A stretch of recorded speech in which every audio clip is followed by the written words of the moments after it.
এক্সেলের কাজের জন্য গুরুত্বপূর্ণ ফর্মুলা হচ্ছে সাম ফাংশন, যে ফাংশনের মারফত দিয়ে আপনি টোটাল যোগ করতে পারবেন।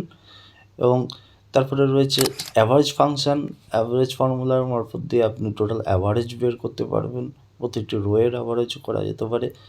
এবং তারপরে রয়েছে ইফ ফাংশন, ইফ ফর্মুলা খুবই একটা গুরুত্বপূর্ণ ফর্মুলা, যেটা এখানে দেওয়া হলো হচ্ছে আপনারা এটা দেখতে পারেন। এবং কাউন্ট ফাংশনের মারফত আপনি টোটাল কত নাম্বার রয়েছে, কত কাউন্ট রয়েছে সেটা আপনি করতে পারবেন। এবং তার সঙ্গে সঙ্গে আমরা আরও শর্টকাট কি অনেকগুলো এখানে দিলাম, যেমন copy, cut, paste special, border, copy down, copy right, web text and insert workbook. এই শর্টকাটগুলো আপনার এক্সেলের কাজের জন্য খুবই গুরুত্বপূর্ণ শর্টকাট। এবং আরও কিছু শর্টকাট এখানে দিয়েছি, যেমন delete sheet, short data, pivot table, filter toggle with workbook, and to come directly start page and new book, and auto fit column with এই ফাংশনগুলো খুবই গুরুত্বপূর্ণ।